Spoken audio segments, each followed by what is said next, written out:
y empezamos a grabar. Listo. Entonces, lo que quiero que hagan es como una especie de símil. Digamos que el contenido de su mente respecto a ciertos aspectos, por ejemplo, cuando ustedes piensan en psicología, ¿vale? En psicología, van a ver palabras que aparecen con más frecuencia o conceptos que aparecen con más frecuencia, con más fuerza.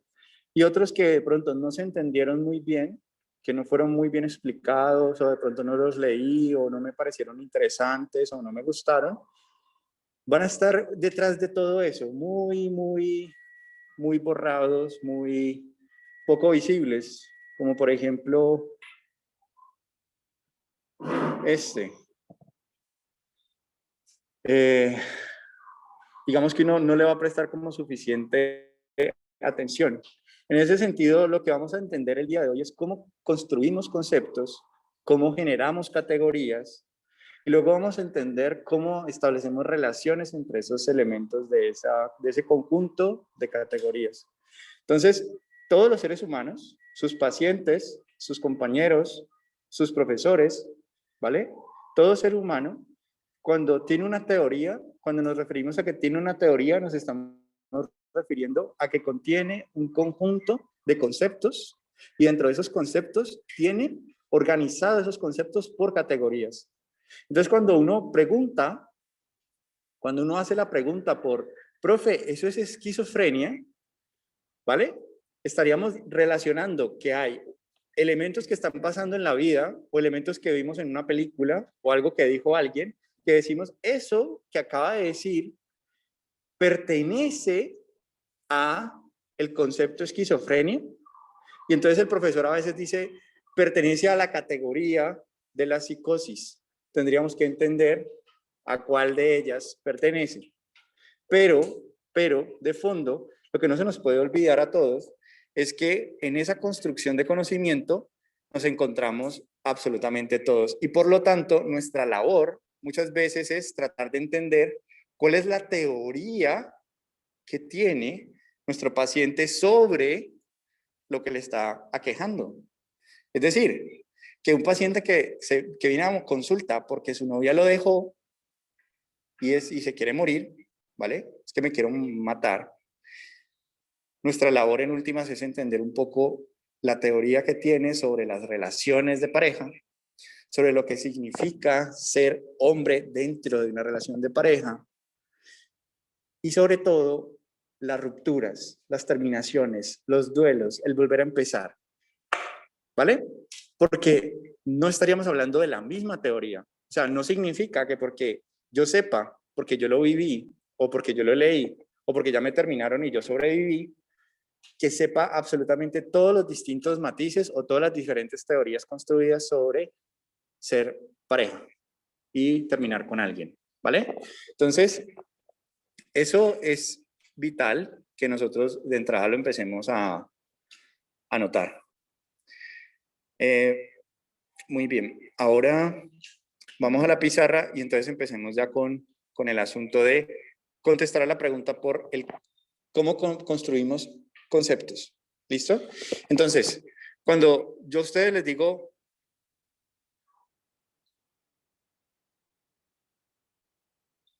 ¿qué es esto? Ok. Un triángulo. Muy bien. ¿Triángulo? Sí, se escucha, se escucha. Y sí, es un triángulo, es un triángulo. Claro, Piaget. Un conjunto de líneas. Ok, entonces otro dice, es un conjunto de líneas. Ah, entonces fíjense la diferencia entre decir triángulo a decir figura geométrica. Sí, ¿cuál sería categoría y cuál sería concepto? Figura geométrica sería la categoría y concepto sería el triángulo. Exactamente. Entonces, Piaget lo que empieza a hacer es preguntarse por cómo nosotros creamos un concepto y cómo nosotros producimos una categoría. En ese sentido, entonces, Piaget de base, o sea, de profesión, antes de ser psicólogo, es biólogo. ¿vale? Entonces, como biólogo, él tiene una concepción muy similar a cómo la célula come, ¿bien? Cómo digamos que la célula se alimenta y cómo se relaciona con el medio. En ese sentido, él dice entonces que la estructura cognitiva, es decir, que la producción de conocimiento debe de ser muy parecido a cómo una célula come, ¿vale? Entonces, teniendo eso en mente, cuando nosotros vamos por el mundo, recibimos información, ¿vale? O sea, el entorno, absolutamente todo el entorno, nos está dando información. Esa información que nos está dando a ese proceso de ingreso de información, ¿listo? Piaget le va a denominar a ese proceso en particular asimilación. Entonces vamos a ir colocando ahí los conceptos acá. Al proceso de ingreso de información, asimilación. ¿Bien? Ese es el primer concepto dentro de la teoría piagetiana para empezar a decir cómo se ingresa información. Ok, ingresa información por los sentidos, ¿vale? Lo que vemos, lo que escuchamos, lo que tocamos, lo que olemos, lo que gustamos, absolutamente todos esos elementos de información ingresan, se asimilan, ¿listo? Pero aún a ese proceso de asimilación, ¿qué sucede? Que muchas veces en el proceso de formación, ¿vale? En el proceso de formación de un concepto, nosotros, ¿quién nos dijo que esto era un triángulo o que esto era una figura geométrica? Pasaron muchas personas por ahí, ¿cierto? Pasaron papás o cuidadores o profesores dentro de ese proceso de empezarnos a indicar que cuando nosotros vemos líneas que forman tres ángulos, y cuando eso sucede, entonces a esa figura se le denomina triángulo. Ahora, cuando nosotros empezamos en este proceso de ingresar información, muchos de nosotros empezamos de pronto nos puede pasar cosas como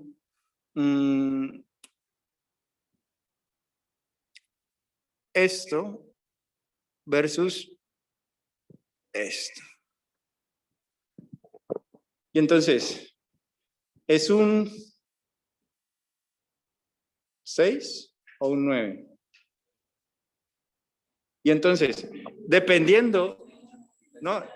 Parecía una D, claro, no, cuando yo lo empecé a dibujar, yo iba en mente de una D y una P, pero después dije, muchas veces el error de percepción se da aquí, ¿cierto? Cuando estamos del lado de allá, o sea, donde están ustedes sentados, se ve es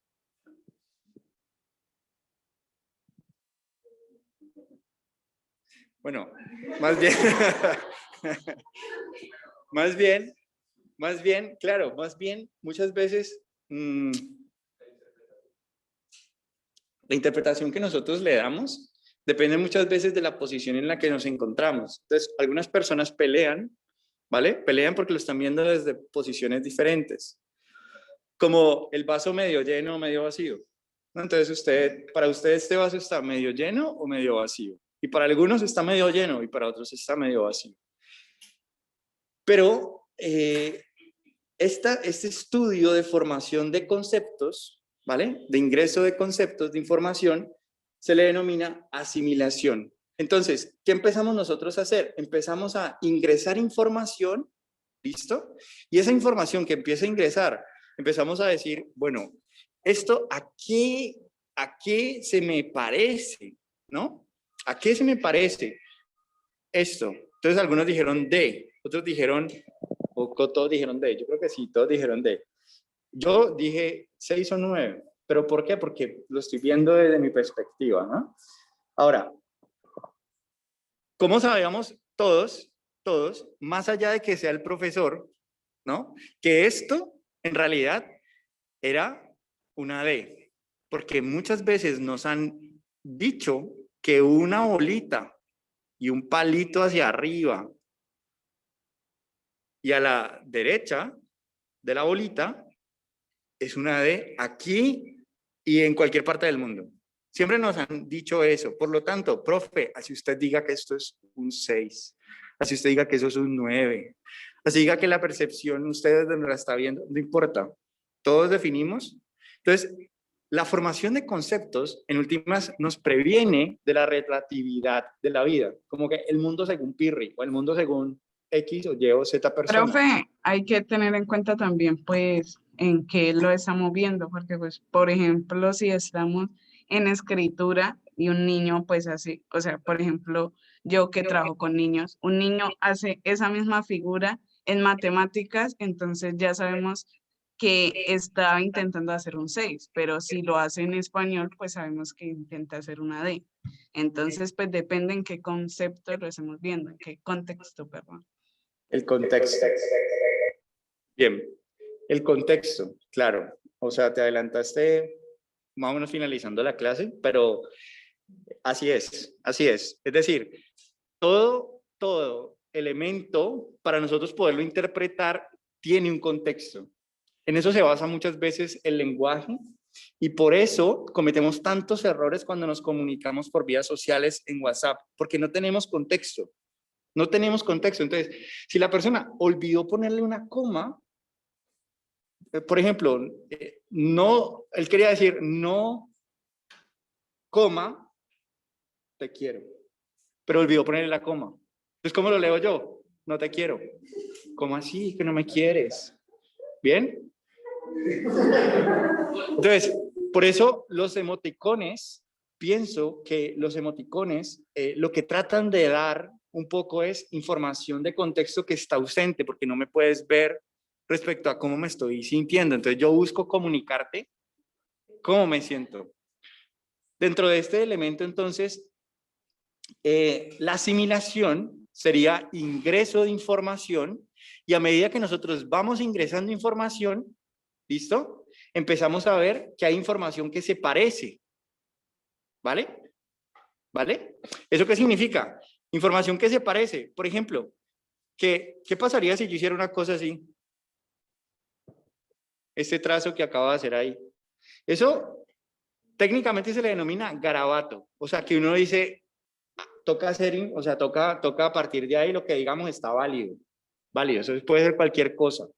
Eso que acabamos de hacer entonces es que empezamos nosotros, siempre que vemos algo que ingresa, que escuchemos, que toquemos, etcétera, lo vamos a comparar con el banco, con la memoria que tenemos, ¿bien?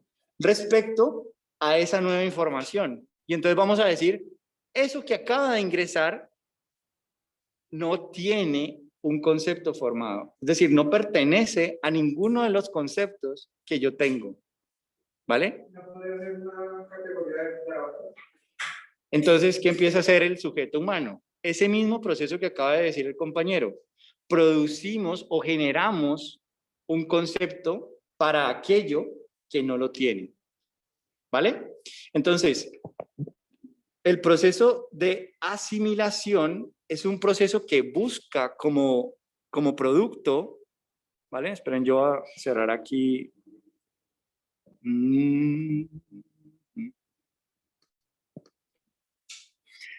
Es un proceso, esperen, yo a mirar el chat también.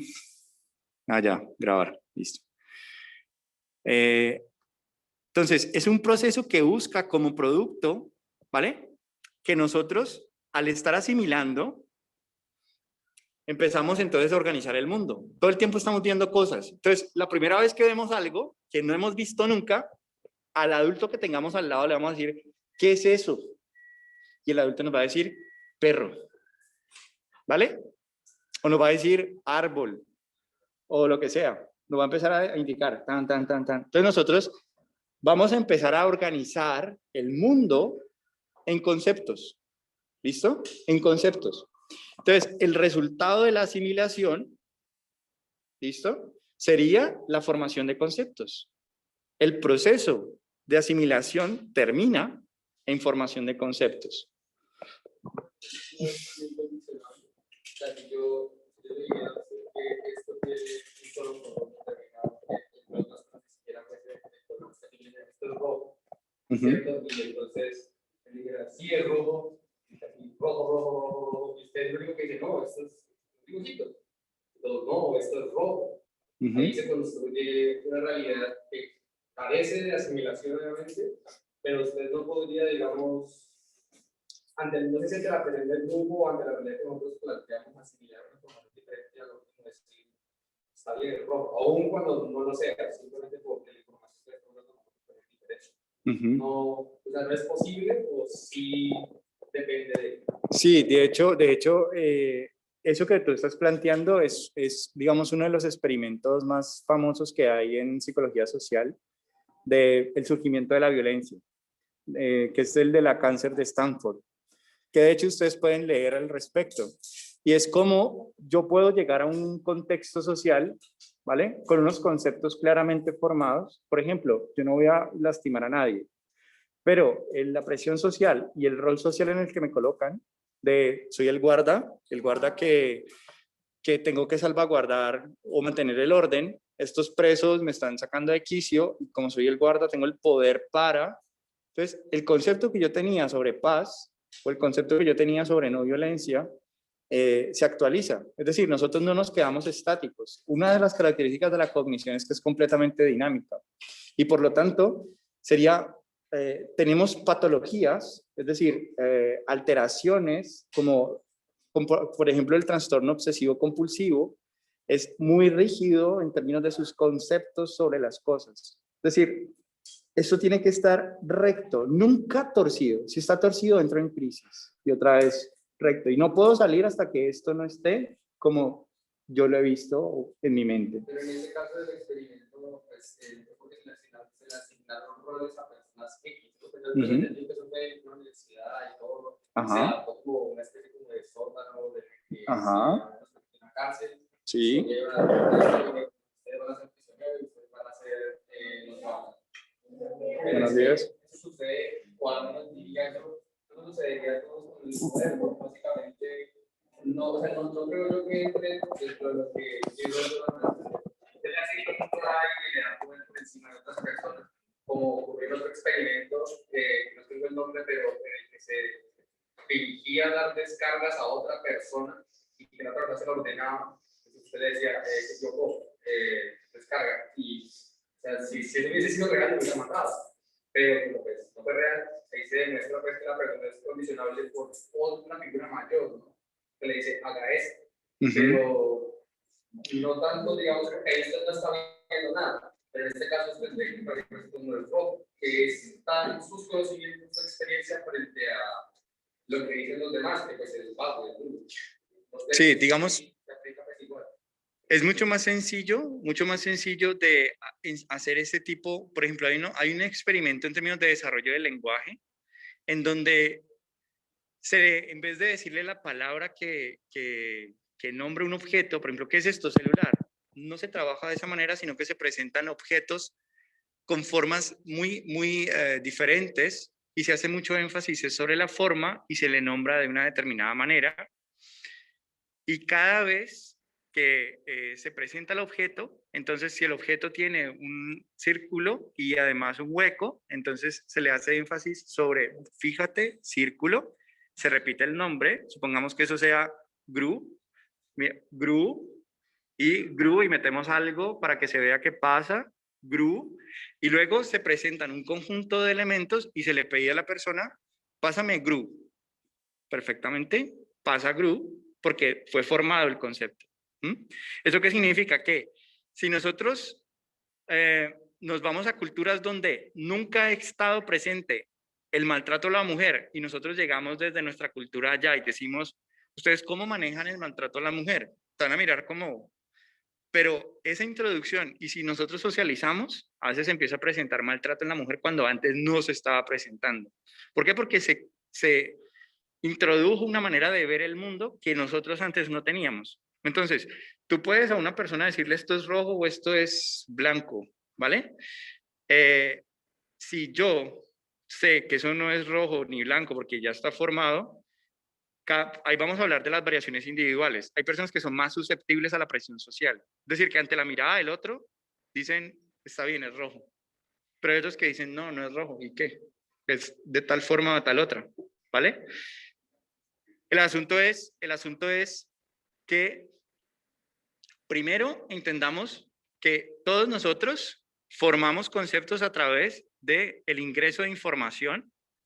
Entonces vamos asimilando. Entonces, ¿qué pasa? Cada información que ingresa y que no tenemos, por ejemplo, el concepto de mujer. Supongamos que ustedes tienen el concepto de mujer que se formó en la relación con su madre o con sus hermanas o sus primas, ¿vale? Y ustedes vienen con ese concepto. Tienen un concepto que cada vez que viene alguien con unas características dicen la mujer. Y cuando les preguntan qué es una mujer o cómo es una mujer, ustedes pueden hablar belleza. Es una actitud muy bonita, muy positiva, ¿vale? Pero puede pasar que tiene su primera relación de pareja y no les va muy bien con esa mujer. Entonces, ¿qué pasaría con el concepto de mujer? Se actualizaría. Es decir, yo digo, ok, entonces no todas las mujeres son, ¿no? No todas las mujeres son como mi mamá o como mis hermanas o como mis primas, o no todas las mujeres son buenas. También dentro del concepto mujer hay mujeres que tienen otras características diferentes. No vamos a juzgar a nadie. Y viceversa, hombres, ¿no? Hombres buenos, hombres malos, hombres fieles, hombres no fieles, etcétera. ¿Bien? Entonces, todo el tiempo nosotros vamos a ir en el proceso de asimilación. ¿Para qué? Para empezar tenemos principalmente 3 posibilidades. Una es, formamos un concepto. 2 es, no pertenece al concepto anterior y necesita un nuevo concepto, completamente nuevo. Garabatos, necesita un nuevo concepto. Vamos a crear el concepto garabatos. Ahora, hay una tercera condición que puede pasar y es aquella información que ingresa que hace que yo tenga que actualizar mi concepto. Entonces, tuve una experiencia donde,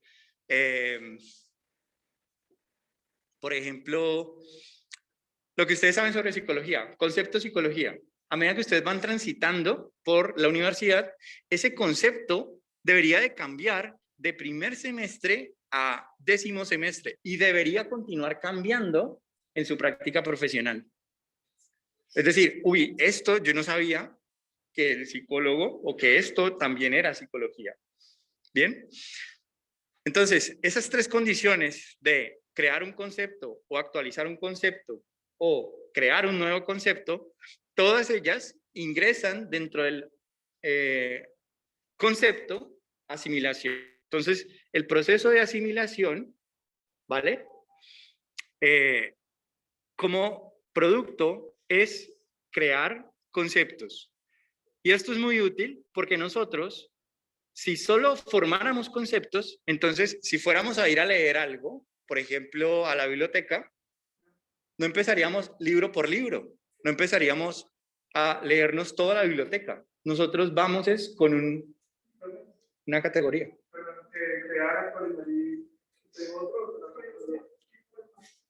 Crear un concepto, actualizar un concepto es la otra posibilidad. O la tercera es, si ya tienes un concepto formado, pues digamos que no necesitas actualizarlo. Digamos que lo ponemos en 3 cuando estás empezando de 0. Digamos, en el caso de un adulto que ya tiene conceptos formados, es más típico que se den 2 condiciones. O se actualiza el concepto, o yo digo, ese concepto ya lo conozco. O sea, ya sé qué es. Eso es un triángulo, no necesito actualizarlo. Entonces, en el caso de nosotros, formar un concepto, primera condición, voy a crear un concepto que se llama triángulo. Otra condición puede ser que necesito actualizarlo porque ¿qué otros triángulos hay? Bien. Isósceles, equilátero. Exacto, isósceles y cuadrilátero. Entonces, Equilátero.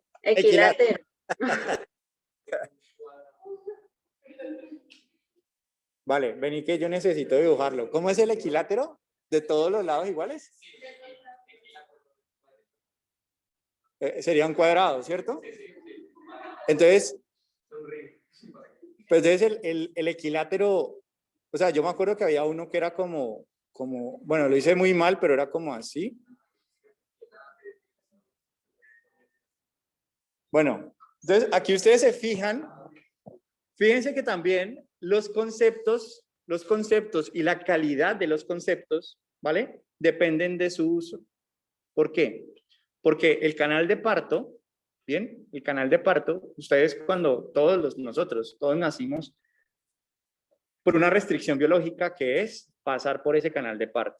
Ese canal de parto pues tiene una vagina con unas restricciones de tamaño. Por lo tanto, la cabeza no puede ser y crecer hasta el infinito y más allá, sino que tiene una restricción de tamaño. Por lo tanto, nosotros en nuestro cerebro tenemos unas limitaciones asociadas a nuestra condición biológica, donde no podemos almacenar todo lo que queremos, pero sí olvidamos de manera selectiva aquello que no necesitamos. Nunca olvidaremos conceptos relacionados con nuestra vida. O sea, aquello que depende de nuestra vida, de eso, nunca lo vamos a olvidar. Si, por ejemplo, yo convenzo a mi cerebro de que no puedo olvidar el número, la clave de mi tarjeta de crédito, por ejemplo, o mi tarjeta de débito, porque de eso depende que pueda comer, que pueda pagar, que pueda... Sería muy, muy injusto, ¿cierto? Muy absurdo y poco evolutivo en términos de selección natural que yo olvidara información que sé que de eso va a depender mi vida. Más bien, nosotros olvidamos cosas como equilátero, los demás. Equilátero, isósceles, escaleno, rectángulo, acutángulo, obtusángulo. Ah, no. El que hiciste es el rectángulo. O sea, el triángulo. Chicos, puede que esta información de evaluación de diferentes conceptos que hay en triángulo esté mucho más fresca porque ustedes acaban de salir del colegio, muchos de ustedes, o sea, lo tienen ahí pues como la acaban de presentar, saber 11, ¿no? Otros que tenemos de pronto más tiempo de haber salido del colegio o no estar familiarizados con esto, o que cuando nos lo enseñaron realmente no nos pareció como, no le dimos la importancia, o sea, como que, bueno, ¿para qué me sirve a mí saber que hay todo este poco de triángulos? Si yo no, entonces fíjense que aquí estamos hablando también de esto es la característica visible de la cognición, la cara visible, ¿vale? Como en Pink Floyd que tenemos el Dark Side of the Moon, un lado que vemos de la luna y un lado que no vemos de la luna. Ahora, el lado visible de la cognición es de lo que estamos hablando. Ahorita vamos a hablar del lado no visible de la cognición, ¿vale? Pero dentro de un rato. Pero ya empezamos a hablar de eso con lo que están diciendo de me interesa o no me interesa, ¿vale? Y eso hace parte de lo no visible de la cognición. Ahora, entonces en ese sentido, los conceptos dependen del uso, dependen de la experiencia. Por ende, hay personas que el concepto paz, ¿vale? No lo tienen formado. ¿Por qué? Porque desde que se levantan hasta que se acuestan escuchan disparar, balas, gente muerta. Entonces, ese concepto que de pronto para nosotros puede tener sentido, como que, bueno, paz. Entonces, tenemos primer elemento, vigilación. Ahora, ¿qué sucede a continuación? Que con esos conceptos, como tenemos un espacio restringido, ¿vale? Como tenemos un espacio restringido, entonces empezamos a pensar de forma categórica. O sea, empezamos a organizar un conjunto de conceptos que comparten una característica común y formamos una categoría. Entonces, nosotros empezamos a hacer un proceso que se denomina acomodación.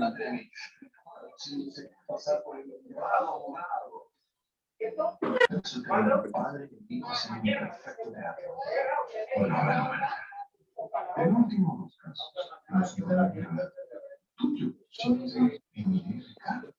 tiras de Ricardo, porque ella nunca se ha interesado por la herencia de Andrea. Resulta que ahora Ricardo de pronto le hizo todo el papeleo y ni siquiera le ha dicho a ella que la corte le dio parte de la herencia. Maylen, el micrófono. Eso no me interesa. Un punto que te dice, bueno, Gracias. tengo que parar en la izquierda o en la derecha o en el centro. Bueno. Pero ese tipo de cosas, como por ejemplo, lo de crear, ¿sí? En el momento en el que yo decido como, pues voy a empezar a hacer esto, ¿sí? O me interesa esto. ¿Eso en qué momento digamos, en el cerebro, en qué área o en qué momento dice, bueno, hay que desarrollar esta área o no hay que desarrollarla? Porque me imagino que hay personas que no se interesan por nada y hay personas que se interesan por todo. Entonces es algo particular. Vale. Eso ya lo vamos a contestar dentro de poquito, pero como para que vamos a tener una respuesta parcial a eso es el laboratorio de cognición de la Universidad del Valle con Rebeca Puche, que digamos, quien en Colombia fue una de las mujeres que digamos, estudió con Piaget, que digamos post-piagetiana, una muy clara defensora, digamos, de la epigenética, la genética cognitiva, digamos, de hacer como el rastreamiento de dónde surge, cuándo surge, o sea, ese tipo de preguntas, dónde aprendimos, en qué momento surge, y si esto es genético o no es genético, ¿no? Rebeca Puche. Entonces,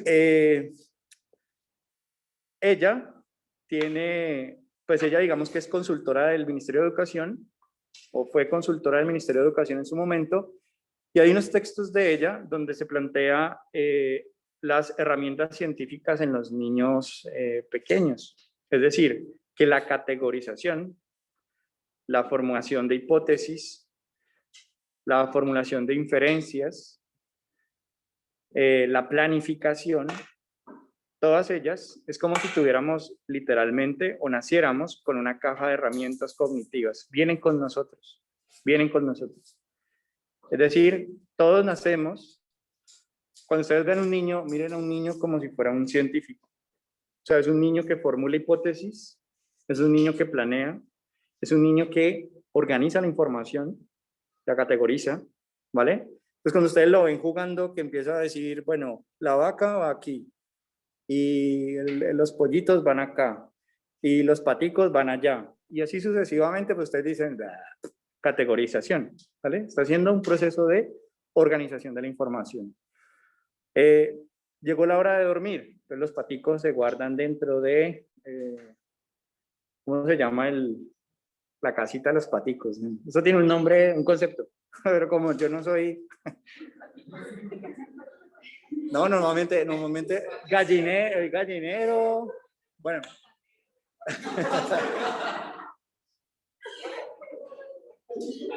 todo buen colombiano nunca se va a varar, ¿no?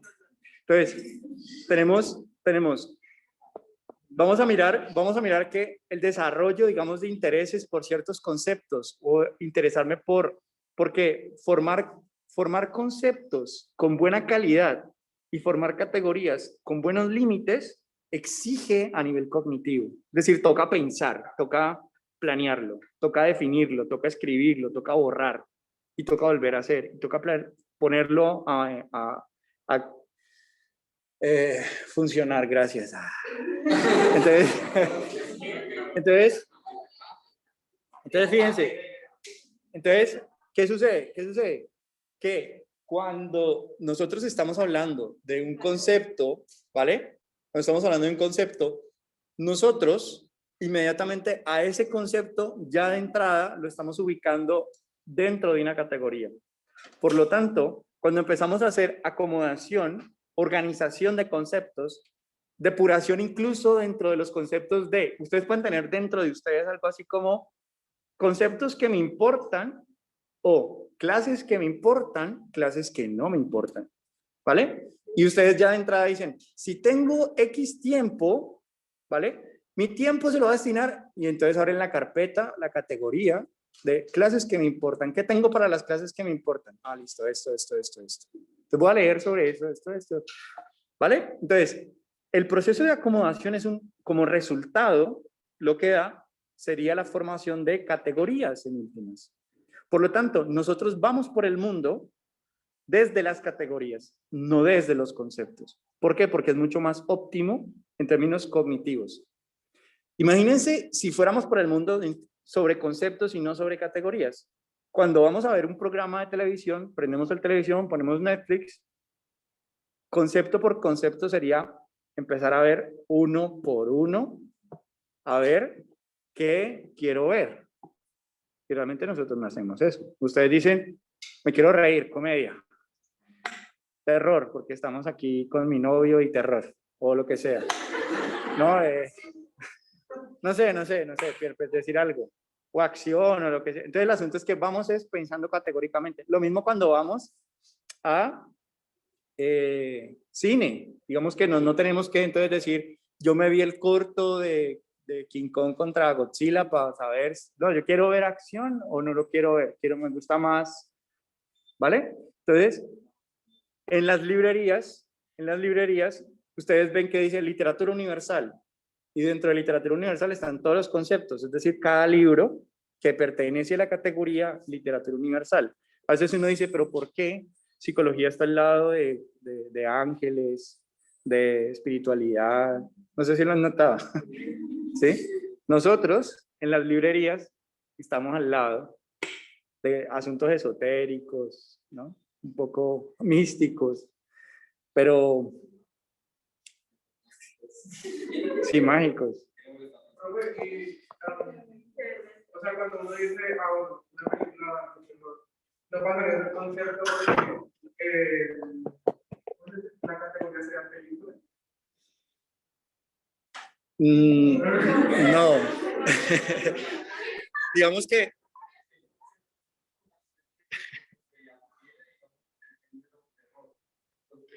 El terror da miedo, entonces adquiere la categoría de si veo terror no voy a asustar, no si veo terror no voy a reír. La categoría película es que todas situaciones grabadas, digamos que eso es importante que nosotros definamos, ¿vale? Definamos claramente porque a veces elegimos mal el punto o el criterio. Si vamos a utilizar películas, ahí entrarían prácticamente, no sabríamos, por lo menos podríamos definir qué pertenece a película y qué no pertenece a película. Y por lo tanto ya te saldrías de Netflix, ya estarías en series, ¿bien? Pero aún así sigue siendo una categoría muy amplia. O sea, tú puedes decir, voy a organizar mi mundo en términos de quiero ver películas en general, me da igual si es de terror, de comedia, ¿vale? O voy a ver series, ¿vale? Y dentro de series yo puedo decir, series dramáticas, series policiales, etcétera. Entonces, ¿dónde nosotros ubicamos? ¿Cómo nosotros podemos desarrollar también el pensamiento categórico? ¿Vos ibas a preguntar algo? Película no sería como tal el concepto y dentro de ese concepto estarían las categorías que es comedia, terror, romance. ¿No sería así? Entonces tenemos algo y es definirlo. ¿Qué sería un concepto? Porque pareciera como un poco problemático el asunto de cómo nosotros estamos organizando el mundo, ¿sí? Entonces, lo que tú dices es válido, ¿vale? Es válido. Pero cuando yo lo estaba planteando acá, también es igualmente válido. Que si yo digo, vamos a definir el concepto película, ¿vale? O yo voy a utilizar la palabra película para mencionarlo como una categoría. Porque yo estoy organizando mi mundo en términos de dos conceptos diferentes, que sería película y series, o dos categorías diferentes, series y... Entonces, ¿a qué nos estamos refiriendo con esto?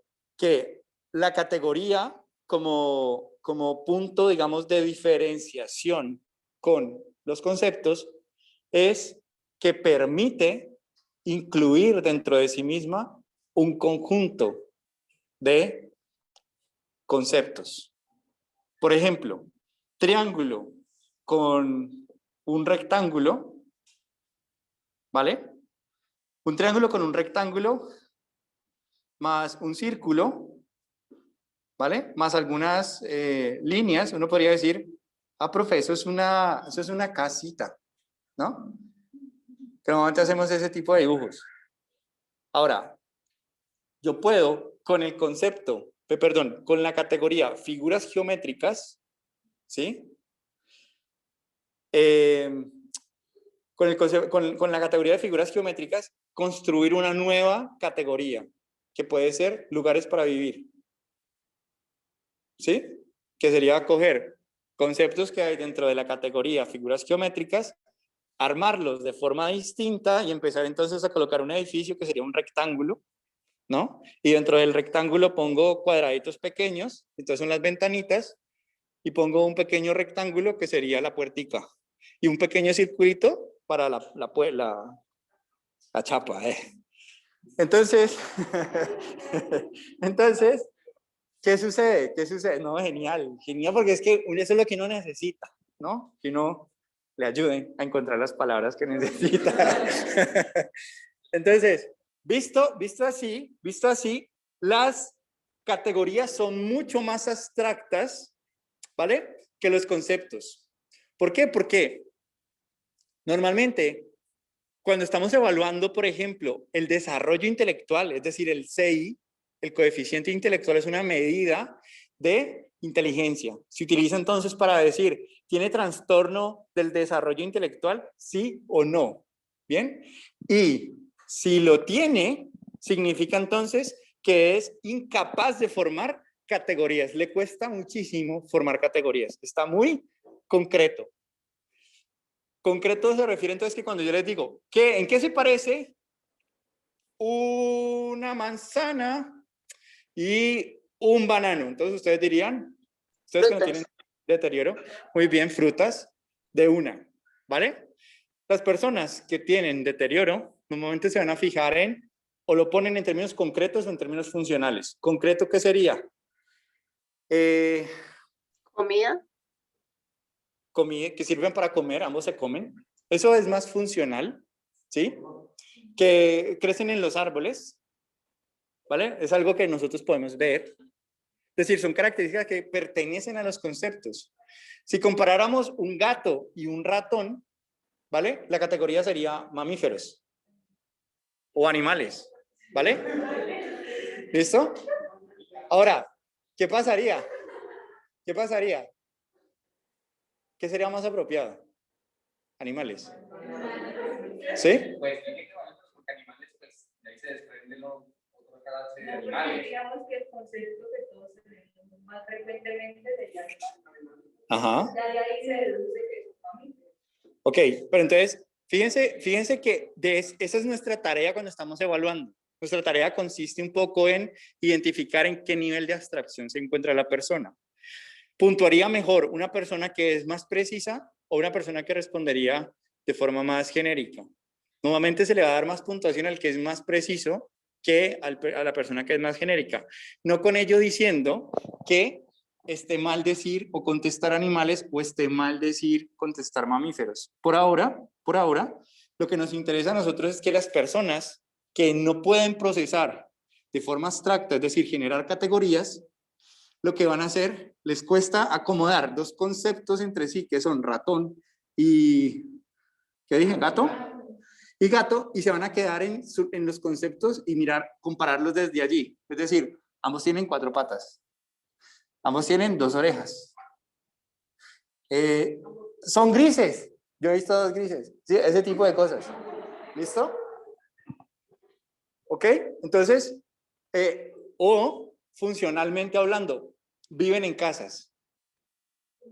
¿Vale? Pues algunos tienen ratón y tienen aquí su gato. Se le tiene el gato pues para cazar al ratón.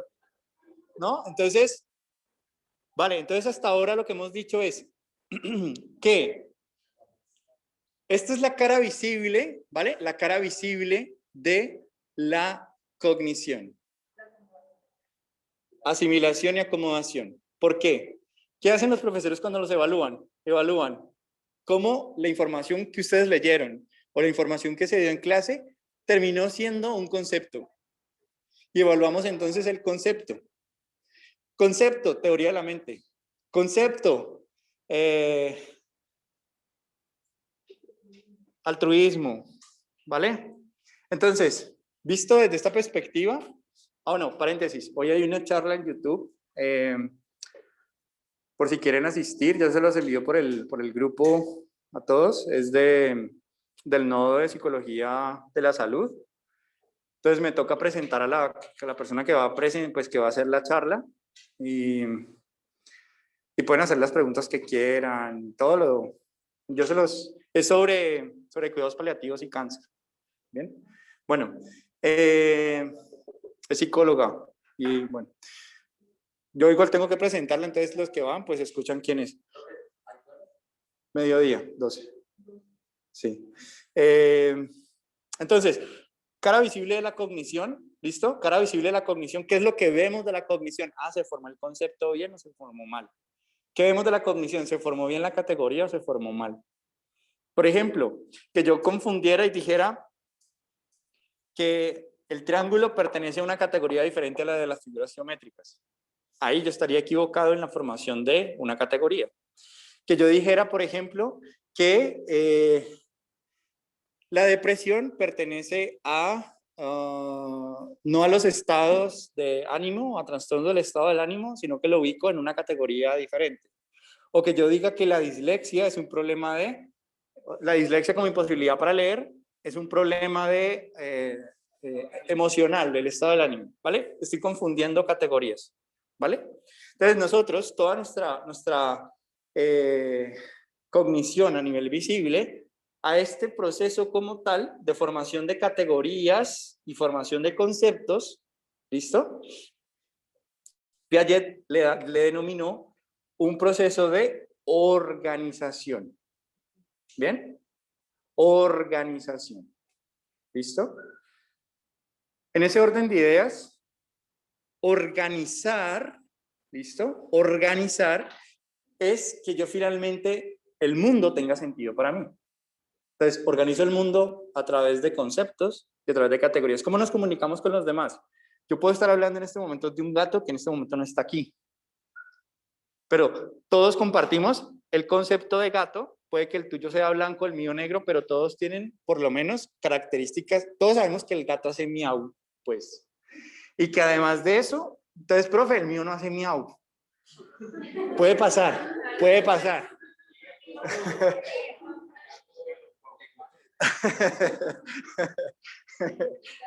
Bueno, el asunto es que me entendieron. Tenemos un concepto, compartimos ese concepto y nos permite entonces que a través del lenguaje podamos planear nuestra vida. ¿Qué vamos a hacer con este gato? ¿Cómo lo vamos a vestir? ¿Cómo lo vamos a enamorar? Pero el gato no está ahí. ¿Listo? Entonces, ahora vamos a ir a la cara invisible, al dark side of the moon, al lado oculto de la cognición. Y para entender entonces las variabilidades de por qué unos forman conceptos de una manera y otros de otra. ¿Listo? Entonces, el lado oculto, el lado oscuro de la cognición, voy a borrar esto. Ay, no puede ser.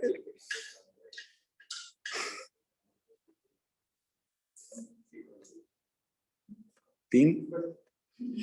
Bueno, entonces en el lado oculto de la cognición, nosotros vamos a incluir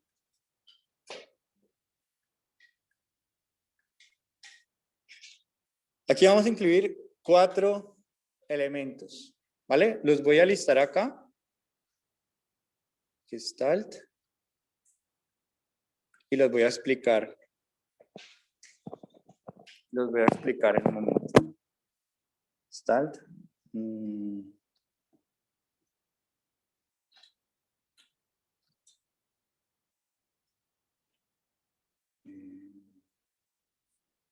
Intención.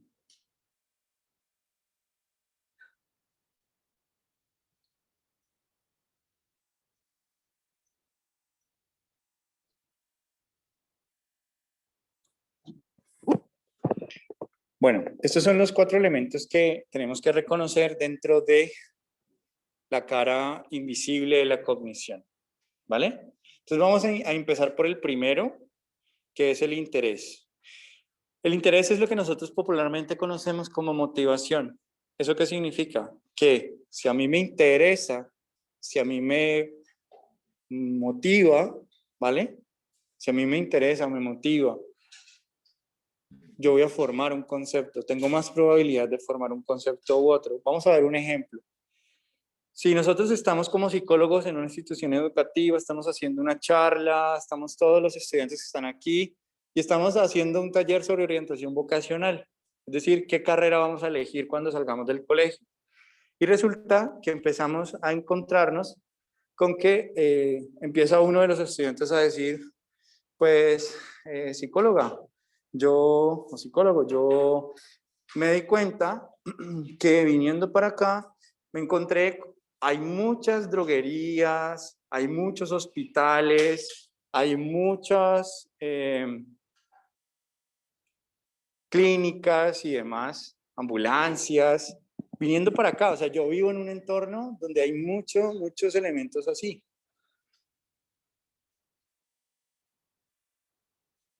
¿Qué nos estaría diciendo? ¿Por qué estaría interesado?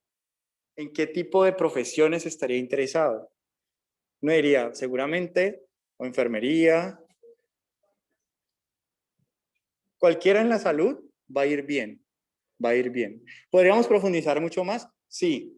Ejemplo de ello es que a ustedes les pasa cuando creen que están en embarazo. Yo no sé si alguna vez les ha pasado. Esas cosas que ustedes dicen, pues pucha. O hombres que dicen, y su novia o la chica con la que están en ese momento les dice, tengo un retraso, o mira amor, no me ha llegado todavía, ¿vale? ¿Qué empieza a pasar en su vida en ese momento? ¿Qué empieza a pasar en su vida en ese momento? Ustedes empiezan a ver un montón de mujeres en embarazo. Empiezan a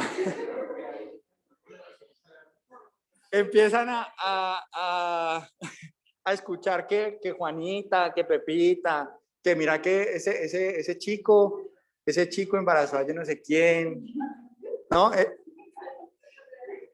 Entonces, esa es una alternativa. La otra alternativa es que ustedes dicen, me voy de vacaciones para Santa Marta. Y resulta que toda la gente a su alrededor le da también por ir.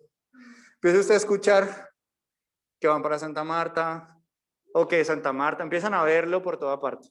¿Sí?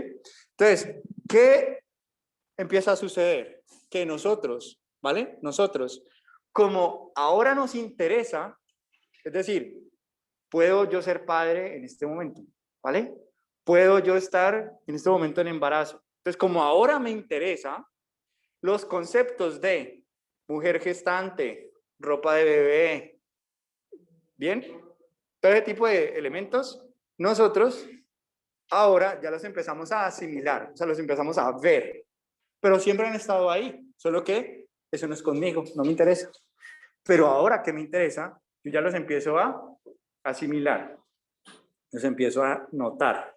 ¿Listo? Entonces, desde la perspectiva del interés o de la motivación, significa por lo tanto que si nosotros no le ponemos, o sea, si yo estoy diciendo, ve, ¿por qué esta persona se interesa por la toma de decisiones? Mientras que otro estudiante se interesa por la esquizofrenia y otro estudiante se interesa por las representaciones sociales, pues lo que en esos momentos para ellos es importante, lo que les interesa, son esos conceptos en particular, esas categorías a las que pertenecen esos conceptos en particular, ¿vale? Por lo tanto, para nosotros, cuando estemos trabajando con un paciente, un grupo de personas, pues es importante interesarlos, mostrarles qué ganan ellos por formar esos conceptos de los que estamos hablando. ¿De qué me sirve? ¿Cuál es la utilidad que voy a tener con ese concepto o con esa categoría? En un momento en el que la persona comienza a, digamos, de forma inconsciente a generar ese interés, o tiene que ser, digamos, un proceso consciente para saber que estoy interesado en algo. Vale, digamos que no hay una posición determinista, es decir, que si no se formó en un momento en el tiempo en especial, ya no se va a volver, ya no se puede construir más adelante. ¿Por qué? Porque la motivación y el interés, nosotros tenemos una disposición biológica para construir o hablar un poco de voluntad, y es el sistema dopaminérgico. Ese sistema dopaminérgico es el sistema de recompensa, básicamente. En ese sentido, hay niños que su sistema dopaminérgico les permite mantenerse interesados en algo por mucho más tiempo que otros, o poder esperar recompensas que van a pasar más tarde en el tiempo. Y eso puede incidir en términos de si lo que me interesa me da recompensas inmediatas, pues yo puedo mantenerme interesado.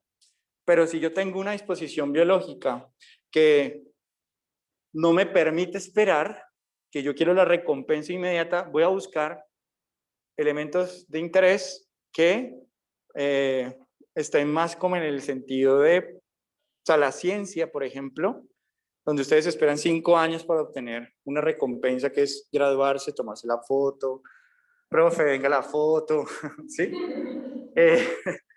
Ese tipo de cosas demoran un poco más. Entonces, los niños saben qué es lo que quieren, con lo que juegan, a lo que juegan. Ellos están explorando el mundo, construyéndolo. Y puede que lo que les interesa en un momento del desarrollo varíe. Puede que tú en este momento estás interesado en algo en particular, pero puede que más adelante termines haciendo un trabajo de grado en otra cosa completamente diferente.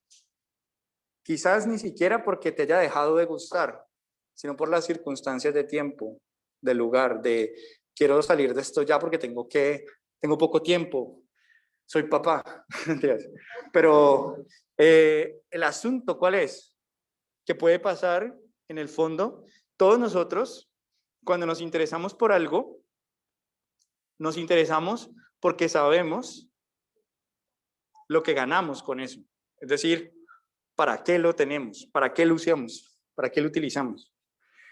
En ese orden de ideas, el interés, pues es algo que podríamos ubicarlo como en 2 categorías, ¿vale? O más bien vamos a precisarlo más bien ese concepto un poco más. Ustedes han escuchado acerca de la motivación intrínseca y la motivación extrínseca. Es decir, este interés puede provenir de un deseo interno, es decir, un gusto particular, o un interés que proviene de forma exterior por una nota. Entonces, ¿quiénes de los que están aquí sentados están interesados de forma intrínseca? Les da igual si les ponen 5, les da igual si les ponen 0. Ustedes están aquí porque quieren. Como lo que cantaban en algún momento, yo vine porque quise, no porque me pagaran. ¿No? ¿Nunca les tocó? ¿Nunca lo escucharon? Bueno, sí, hay una, cuando llenan, digamos, para mostrar que hay concentraciones, muchas veces esas concentraciones es, usted viene y yo le doy plata, pero no porque le interese el candidato uribista, pues, de la época. Entonces, intereses pueden ser intrínsecos o extrínsecos. Hay teorías sobre cómo desarrollar intereses extrínsecos, es decir, qué hacemos desde el exterior para mantener a una persona interesada. Y también elementos que podemos nosotros evaluar, valorar, para saber cómo se encuentra la motivación intrínseca. Entonces, en el aprendizaje, o sea, la variable resultado de aprendizaje, resultado desempeño académico, está mediada muchas veces por la motivación intrínseca, es decir, la motivación no centrada en la nota, sino centrada en el desempeño, en entender lo que estoy haciendo, que esto que me estoy formando aquí lo voy a utilizar cuando me gradúe. Bien, entonces, interés en ese sentido, ¿vale? Por lo tanto, entonces, no podríamos señalar un momento determinista de decir, si se formó esto, así va a quedar de por vida, que es el determinismo, un poco el destino, una perspectiva de destino. Entonces, no podríamos ponerlo en ese sentido. Tendría, digamos, un 50% determinista ese asunto, por lo que hablábamos ahorita biológico, de sistema de recompensa. Pero se construye, se puede variar, ¿vale? Ahora, el que está relacionado con el anterior es el componente axiológico, ¿vale? ¿Qué es el componente axiológico? El componente axiológico básicamente, sino que es que uno pone esos nombres, ¿cierto? Pero esto traducido al castellano quiere decir valor. Valor. Entonces, los valores. ¿Qué significa eso? Que si yo estoy en una cultura que valora, en un grupo, en mi grupo, estoy hablando aquí. Si mi grupo valora llegar temprano, si mi grupo valora tener un buen desempeño, si mi grupo valora el chiste, la burla, si mi grupo valora, pues entonces los conceptos a los que yo voy a estar interesado es a buscar el mejor meme para poner en el grupo. Versus si estoy en un grupo donde ese grupo valora un concepto, el rendimiento académico, el buen desempeño, se comparten lecturas, se pregunta por qué para la clase, qué, cómo vas, qué entendiste, qué preguntas hay, profe, no te entendí esto, ¿vale? En últimas, nuestra cultura, ¿qué valora? Colombia. Entonces, algunos dicen, profe, es que en mi familia no creen, ¿no? En mi familia no creen mucho porque es que, por ejemplo, mi papá y mi tío, que son los que me pagan la universidad, ellos no tienen ni bachillerato terminado. Entonces, dicen que la educación, ¿para qué? ¿No? Entonces, muchos de los que están acá están un poco en esa circunstancia de probar, ¿no? Lo contrario. O de decir, bueno, es que a mi familia no le importa mucho porque no valora la educación, no le da una trascendencia significativa a la educación. Entonces, a nivel axiológico es lo que nosotros como cultura, como familia, por ejemplo, como pareja y yo como individuo, le doy de valor a lo que estoy formando. Entonces, a algunos de ustedes les toca duro para estar acá. Es decir, las personas que son becadas, las personas que tienen que sacar unos desempeños académicos X, Y o Z para continuar estudiando, ¿vale? Son personas que le dan mucho valor, o sea, no está en juego. De hecho, te van hasta mirar raro cuando haces perder tiempo por preguntas irrelevantes, por decirlo de alguna manera. En ese sentido, y se los digo por qué, porque pues hace poco terminó una investigación que evalúan estudiantes de psicología sus desempeños académicos, y los que mejor desempeño sacan son aquellos estudiantes que tienen de trascendencia su beca, tienen de trascendencia que en sus familias les importa muchísimo el desempeño académico. O sea, usted llega y le preguntan, ¿cómo le fue? ¿Usted no tenía parcial? ¿Cómo le fue? ¿Sí? En ese sentido, son estudiantes donde sus familias están altamente interesadas o altamente comprometidas con su resultado. Su resultado en términos de entender lo que se está formando, el concepto. ¿Vale? El otro aspecto, ¿vale? El otro aspecto que aparece de cara oculta de la cognición es la Gestalt. La Gestalt hace referencia principalmente a que nosotros un concepto que no hemos terminado de comprender o una categoría que no hemos terminado de comprender, de organizar, la Gestalt nos diría, hagamos el cierre. Es decir, nunca, o nuestro cerebro tiende a completar la información con información faltante o errónea. Por eso es tan preocupante cuando ustedes dicen, profe, yo entendí. Por eso yo acostumbré a preguntarles verde, amarillo, rojo. ¿Por qué? Porque si entendí, significa que hubo algo que entendí, hubo algo que no entendí, pero yo hago gestalt y digo, sí entendí, y hago el cierre. Y resulta que hay aspectos dentro del concepto o dentro de la categoría que todavía no están muy claros. Entonces, la gestalt, para que lo entendamos un poco mejor con algún ejemplo, es, ve, ¿por qué no vino Pepito? Está la pregunta. Nosotros vamos a tratar de contestar a ella con información faltante. No, yo escuché, profe, es que como está lloviendo, ¿no? Y vamos a tratar de cerrar ese concepto, esa pregunta que teníamos ahí. Otro elemento de la Gestalt es que nosotros, yo no sé si les ha pasado a ustedes, que cuando tienen o como ustedes recuerdan, supongamos ustedes, no sé si recuerdan cuando eran niños que ustedes decían, profe, es que yo tenía como superpoderes, yo era súper veloz, o yo me tiraba de partes súper altas y me ardían los pies, me picaban, ¿no? Pues la Gestalt hace que nosotros hagamos cierre de cómo recordamos eso. Entonces, cuando éramos niños, como una generalización. O sea, la Gestalt realmente es como una generalización, lo podemos entender así. Un proceso de cierre es un proceso de generalización. Y entonces cuando volvemos al lugar de que recordamos que saltábamos, que era muy alto, resulta que no era tan alto como lo recordábamos. Volvemos a la casa de la abuela, no sé, de tiempo atrás, tiempo sin ir, y vemos ese lugar y nos damos cuenta que realmente pues no era tan alto, me daba aquí. Pero como yo era un niño, yo lo recuerdo como viento en la cara, cayendo una distancia impresionante, que me ardían las piernas, ¿vale? Entonces, la Gestalt conlleva muchas veces a que cometamos errores en el procesamiento de la información. Por eso, cuando el paciente nos está contando algo, nosotros tenemos que pelear con nosotros mismos en términos de los cierres que hacemos. A veces le atribuimos al otro cosas que realmente no dijo, ¿vale? Por ejemplo, estamos todos así sudando, la gota gorda. Por ejemplo, un paciente que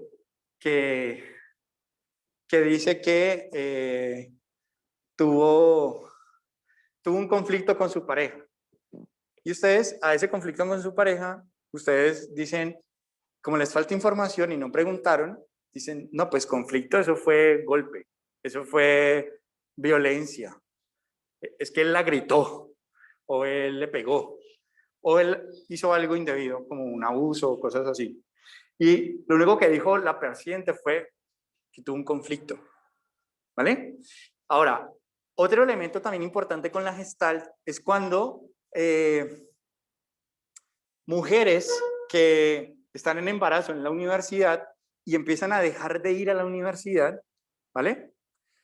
Entonces empiezan a decir, bueno, psicólogos de la universidad, ¿por qué no hacemos algo para que las mujeres que están en embarazo, hagamos algo para que sigan en la universidad o entendamos por qué están dejando de venir?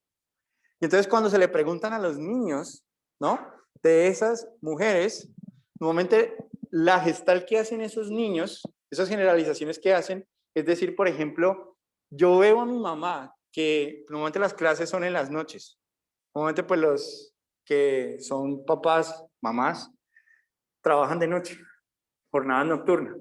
Entonces, cuando les preguntan, dicen, claro, yo veo a mi mamá hasta las 7 de la noche y yo no sé si al otro día la vuelvo a ver. Entonces, cuando se va a ir, yo hago un escándalo porque siento que la voy a perder, pues, de por vida, ¿sí?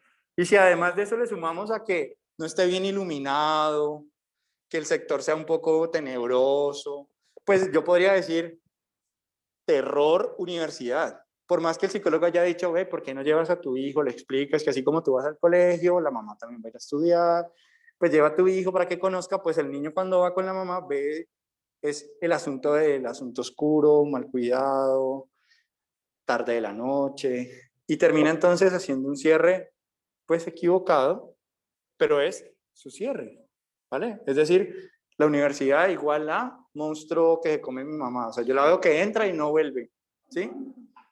¿Qué tal que no me la devuelva en algún momento? ¿Listo? Ahora, relaciones. Las relaciones estarían cuando ustedes dicen, profe, eso es como si, por ejemplo, lo que hizo el compañero ahora, es relación, establecer una relación con un concepto previo. Profe, gestal es como una generalización.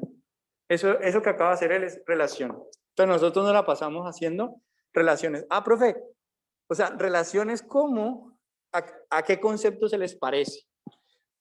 Es una asociación. La relación es una asociación. Entonces, establecemos relaciones entre conceptos, que son relaciones completamente pues arbitrarias cuando no tenemos con quién decirle, profe, para verificar si la relación que estoy haciendo es correcta o no. Pero nosotros normalmente lo que estamos haciendo cuando leemos algo, estamos formando el concepto, ¿vale? ese concepto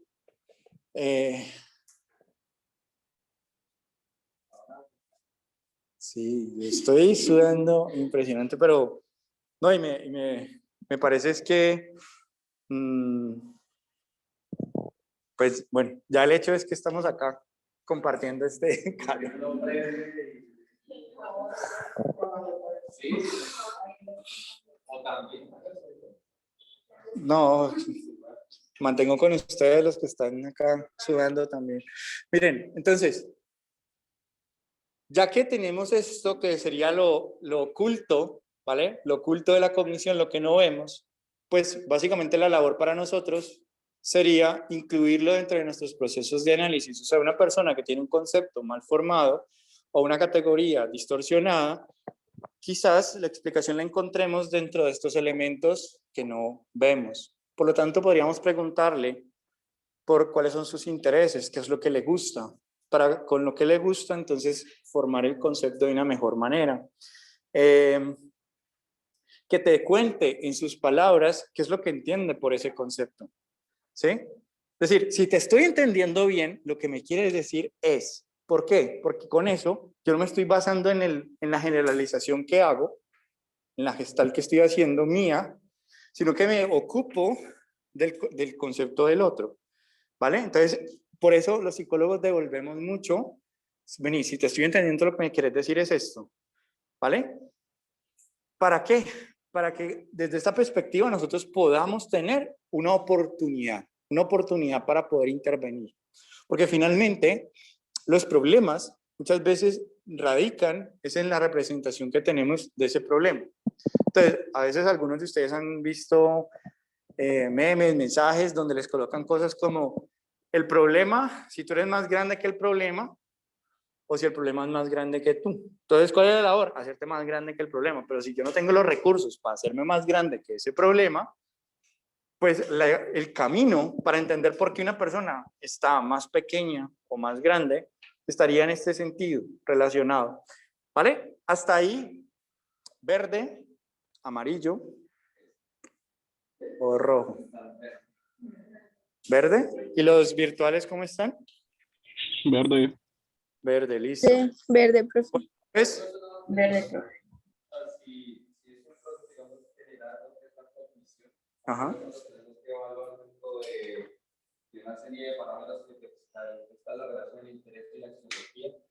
Si todos tienen que ver, porque de la manera en la que yo lo interpreto, es que todos están relacionados. Tengo aquí, si el interés es la motivación para generar conocimiento, la axiología es el valor específico a las situaciones y los conceptos, la gestalt es el cierre de conceptos generales y la relación y la asociación entre los conceptos. ¿Qué quiere decir? Que el principio es el mismo para todos.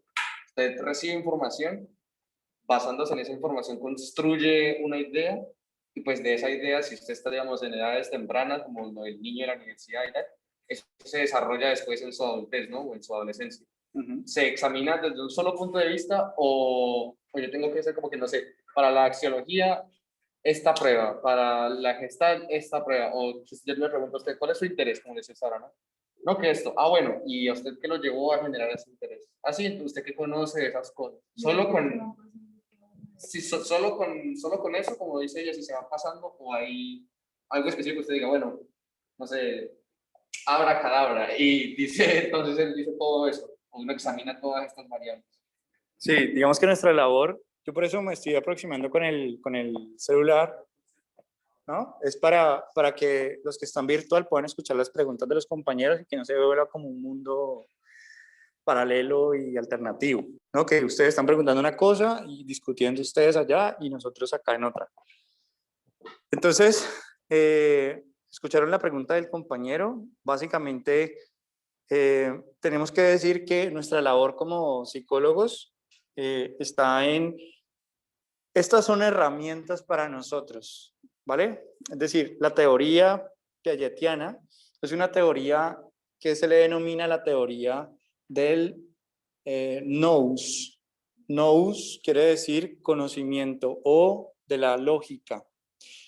Esa teoría de la lógica, ¿vale? Esa teoría de la lógica, en últimas es traducido, sería que todos los sujetos humanos cuando construimos conocimiento, es decir, conceptos y categorías, lo hacemos siguiendo un proceso lógico. Y ese proceso lógico tendría dentro de sus elementos o sus pasos el proceso de asimilación y acomodación.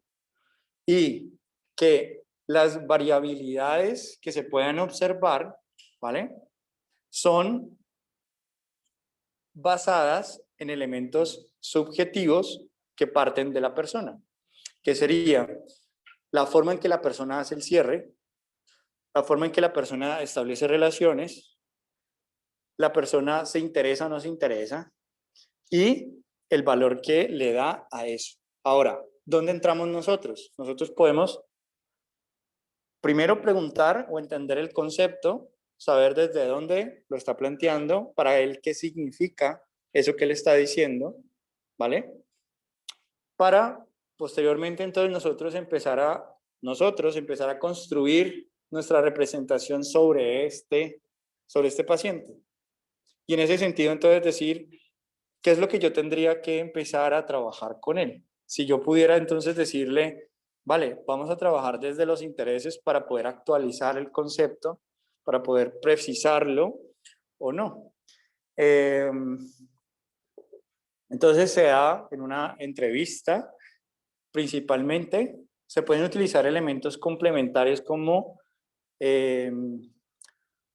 dibujos, y a partir de, por ejemplo, la figura humana, el dibujo de la figura humana es una prueba proyectiva que se puede aplicar y podemos conversar en torno a ese dibujo. Entonces se construye una historia sobre ese dibujo, ¿vale? Pero en últimas, digamos que estos elementos que están acá, Piaget es más conocido por el proceso de asimilación y acomodación, no por estos elementos. Es decir, Piaget era conocido como un cognitivo puro, pero Piaget también reconocía la emoción, ¿vale? Entonces, nosotros posteriormente, con Antonio Damasio, en el 2010 más o menos, su tesis doctoral es para demostrar que no hay cognición sin emoción, ¿sí?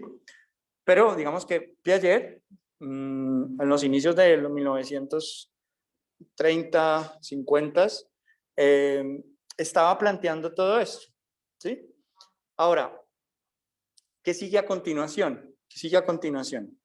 Piaget tuvo un estudiante, ¿vale? Piaget tuvo un estudiante. Y este estudiante le preguntó a Piaget, ¿todas las personas aprenden igual? Es decir, ¿esta teoría tuya se aplica por igual a todo el mundo? Y entonces Piaget, ¿qué le dijo? Pues ya estaba muy adulto mayor, ¿no? Pues mira, yo la verdad no sé, tendríamos que investigarlo porque no así lo investigas, ¿vale? Este estudiante se llama Jerome Brunner. Jerome Brunner. No lo voy a escribir porque es que Brunner, así como se pronuncia, se escribe con B grande, Brunner. Entonces, Brunner le hace esta pregunta a Piaget y lo que sucede a continuación es que Brunner se va a desplazar y se va a llevar todas las tareas piagetianas que fueron aplicadas en niños vieneses, pues suizos, como por decirlo de alguna forma, niños estrato 6, caleños, ¿bien? Vieneses suizos, él se va con las tareas de Piaget y se las lleva a una comunidad en África, ¿listo? Y llega con sus tareas pues piagetianas. Entonces las tareas piagetianas, por ejemplo, eran figuras geométricas, triángulos, cuadrados, círculos de diferentes tamaños, de diferentes colores, y la tarea consiste en clasificarlos o por forma o por color. Yo aquí les traía pues un ejemplo, pero yo no creo que alcancemos. Entonces, forma, color, ¿listo? Por ejemplo. Y entonces llegaba él y le soltaba, entonces, imagínense, triángulos grandes, triángulos pequeños, triángulos medianos, círculos grandes, ¿vale? De diferentes colores, azules, amarillos, rojos. Y entonces la tarea consiste pues en organizar ese conjunto de conceptos. Entonces es mirar un poco cómo se estaba formando la asimilación y la acomodación. Si lo hacían de forma lógica, siguiendo un patrón, o era completamente aleatorio. Si yo puedo identificar que hay un patrón, como por ejemplo, Ah, están clasificando por color, amarillos con amarillos, rojos con rojos, o por tamaño, grandes con grandes, pequeños con pequeños, o por forma, triángulos con triángulos, círculos con círculos. Si yo puedo identificar eso, perfecto, tiene la teoría, se aplica acá, en este contexto, ¿ok? Pero ¿qué pasó? Que los niños cuando les pusieron esos círculos, triángulos y cuadrados, aleatorio. O sea, ellos no sabían qué hacer con eso. Triángulo con círculo, pero grandes con pequeños, pero rojos con amarillos. Entonces Brunner era, no hay un criterio claro. O sea, no, la lógica no aplica acá. Entonces él reportó eso a Suiza. Entonces le dice a Piaget, reportándome desde acá de África, los niños africanos no realizan seriación, clasificación. Y entonces, ¿qué dijeron los intelectuales blancos? Dijeron, pues eso es una evidencia que confirma que las personas afro no son inteligentes, ¿no? Pero Brunner, ¿vale? Brunner, que era pues un estudiante brillante, ¿vale? Se atrevió a cuestionar a su profesor, Piaget, y le dijo, déjame, yo quiero hacer más pruebas. Yo no creo que no piensen, o sea, yo no creo que no tengan lógica, ¿vale? ¿Qué fue lo que hizo él? Él empezó a observar que la comunidad en la que él estaba, ¿vale? Que la cultura en la que él estaba, era una cultura que se basaba en la cosecha y la siembra, es decir, que eran agrícolas, ¿vale? Y entonces, ellos se manejaban por semillas. Y entonces, hay semillas de unos colores, semillas de unas formas y semillas de unos tamaños. Y entonces él volvió a montar la tarea de Piaget, pero en vez de usar formas geométricas, utilizó semillas. Y se los puso a los niños afro, les dijo, por favor, pueden clasificar esas semillas, organizarlas. Y entonces empezó a ver que la tarea como tal ya tenía lógica, tenía sentido para ellos. ¿Bien? Y en ese sentido, entonces, los desempeños, empezó a notar entonces que clasificaban por tamaños, o que clasificaban por formas, o que clasificaban por colores. Perfecto, ¿vale? Perfecto. ¿Qué hubieran hecho ustedes a continuación? Para probar que la teoría piagetiana estaba equivocada. O sea, que no todos aprendemos igual.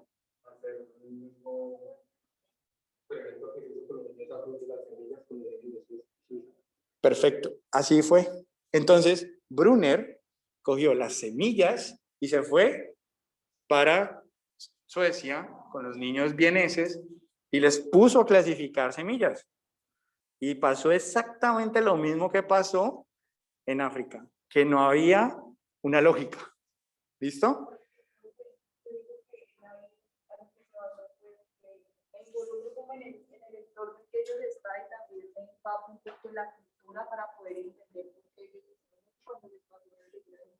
Así es, así es. Es decir, ¿qué le hizo falta a la teoría piagetiana? O sea, Piaget, por decirlo de alguna forma, su teoría era la teoría del nous, la teoría de la lógica, el conocimiento, se conoce o se accede aplicando criterios que nosotros podemos seguir, ¿vale? Y entonces Brunner llega y le dice a su teacher, profe, Piaget, encontramos estos datos, hay que actualizar la teoría. O sea, el concepto de asimilación, el concepto de acomodación se tiene que actualizar a partir de los datos.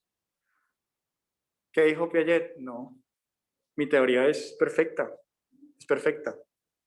Entonces, Brunner, pues, se emberracó y creó su propia teoría, ¿vale? Su propia teoría.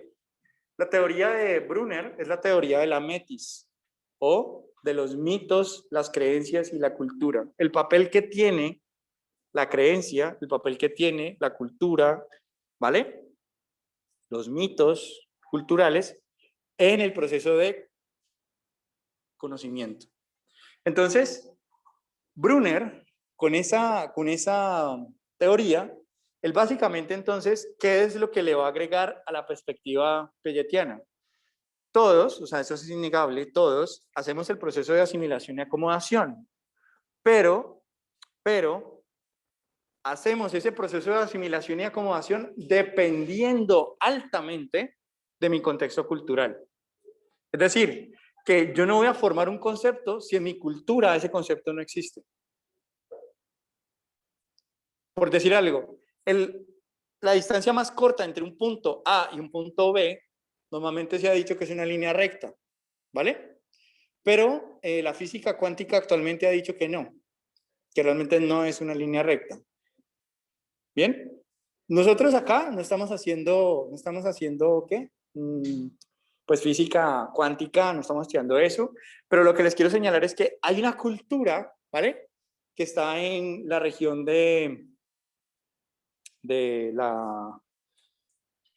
al sur, al norte, los Wayuu, ¿sí?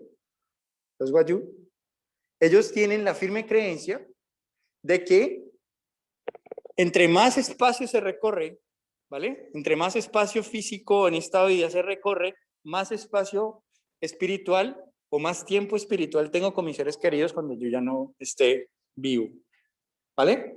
¿Eso qué significa? Que si tú le dices a una persona de la Wayuu que vaya y compre, no sé, un plátano que está al frente de donde estamos, aquí al lado, él va a hacer mucho recorrido espacial, va a dar muchas vueltas, va a demorar muchas horas, mucho tiempo para poder llegar a ese punto y comprarlo. ¿Por qué?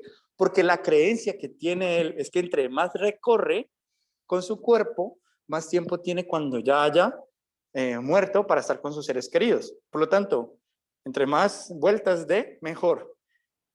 Si lo analizamos desde la perspectiva piagetiana, eso no tiene lógica, eso es un absurdo, ¿vale?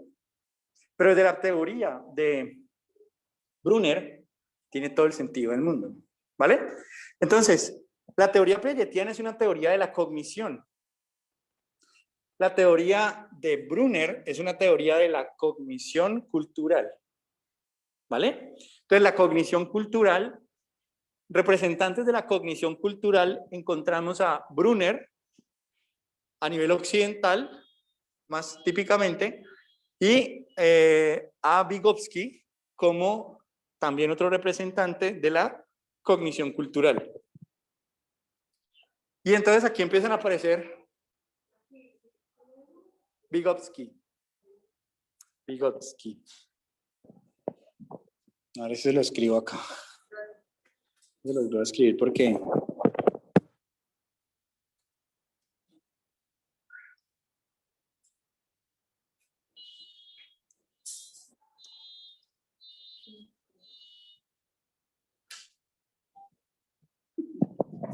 Entonces, Vygotsky, prácticamente Vygotsky es poco conocido, es más popular Piaget.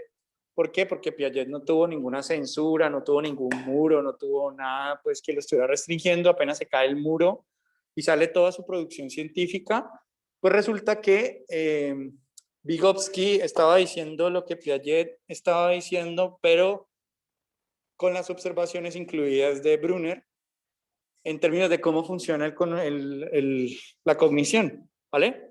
De cómo conocemos.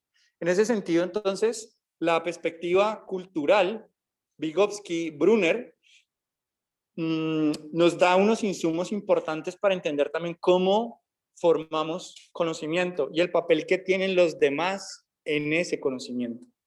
¿Por qué? Porque si la perspectiva de Piaget es una perspectiva que estaba centrada prácticamente en el individuo, ¿cierto? Prácticamente la cognición es un proceso de asimilación, acomodación que es del sujeto, nadie le dice, no se toma en cuenta mucho el papel que tiene el otro o la creencia que se tenga sobre algo. Para Vygotsky, para Brunner, sí es así. Ahora, nosotros podríamos continuar hablando mucho más al respecto, ¿vale? Pero me gustaría es como dejar sobre los elementos como introductorios, ¿vale? Para que podamos entonces sobre esa base dejar entendido entonces que la perspectiva de Piaget, la cara visible y la cara oculta, ¿listo? Esos dos elementos de la cognición suceden en todos nosotros. ¿Qué hay que agregarle a eso? El aspecto cultural, ¿vale? Es decir, así como les ponía el ejemplo de asimilamos conceptos, es decir, formamos conceptos porque los vemos como cuáles. Si yo creo que estoy en embarazo, entonces voy a empezar a ver mujeres embarazadas, conceptos de mujeres embarazadas, ¿sí? ¿Por qué? Porque estoy con la duda, me está interesando ese asunto, estoy preocupado o preocupada por ese asunto, ¿vale? Entonces, el papel de la cultura es importante allí, de tenerlo contemplado.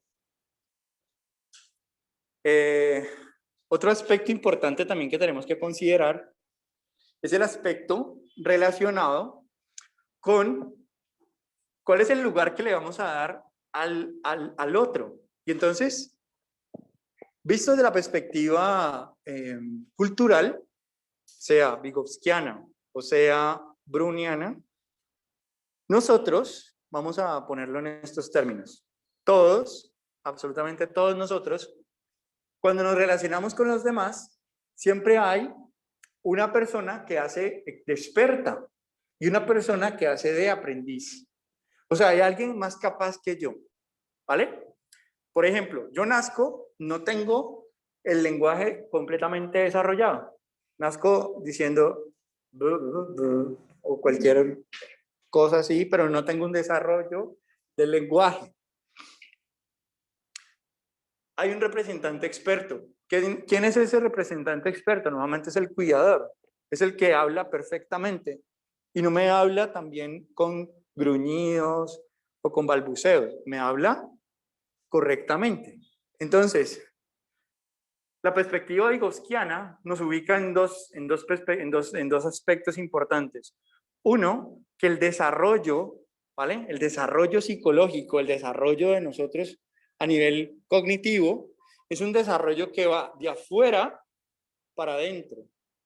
Es decir, surge o está todo ese desarrollo en el exterior en personas que son más capaces que yo, y yo en la relación con ese otro es como yo puedo asimilarlo, ¿vale? Tomando lo de Piaget. Entonces, asimilamos porque hay un otro que es experto, que representa la experiencia social acumulada, ¿vale? Y asimilamos en compañía de ese otro, en la interacción con ese otro. Entonces, vamos a poner dos conceptos que son claves.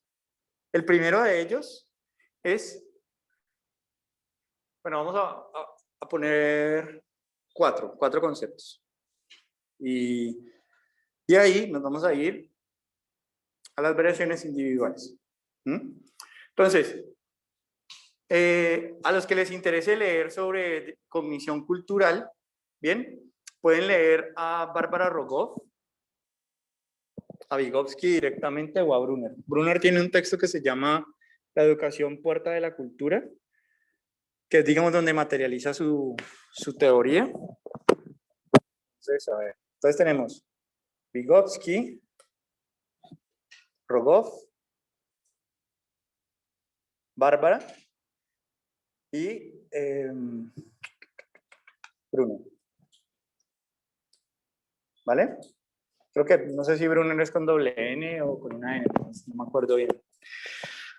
Entonces, estos son representantes de la cognición cultural. Rogoff tiene un texto que se llama Aprendices del Pensamiento. O sea, ¿cómo aprendemos con los demás? Entonces ella se va por todo el mundo recorriendo diferentes culturas y cómo en esas culturas se forman diferentes conceptos. En esencia, de eso trata ese texto. También está, digamos que su apreciación, su interpretación de la teoría de Brunner y de Vygotsky, Entonces ustedes pueden leer directamente a ellos o leer a Rogoff, que es como una más contemporánea. Ahora, entonces los conceptos que vamos a hablar con Vygotsky, ¿vale? Son conceptos relacionados a, primero, si Piaget le da mucha preponderancia al factor biológico, es decir, va de adentro para afuera, ¿vale? Asimilación, acomodación, como una perspectiva biológica netamente. Ahora, Vygotsky, Rogoff y Brunner, vamos que se van a parar al otro lado y van a decir que el desarrollo se limitó, ¿vale? Se limitó con la experiencia social acumulada. Algo de lo que hablábamos la sesión anterior, que es, si yo compito con un jaguar en términos de correr, ¿quién gana? Pues el jaguar. Pero si yo me subo a un carro, quizás pueda ganar. Que si... ¿Cómo? Experiencia social acumulada. Entonces, la experiencia social acumulada, en últimas, es que ustedes no se tienen que inventar la psicología. Ya hay una experiencia social acumulada que cuando ustedes ponen psicología en internet, les aparecen un montón de datos, de resultados, ¿vale? Y ahora, dentro de psicología, hay unos representantes de esa experiencia social acumulada, que serían los profesores o estos autores,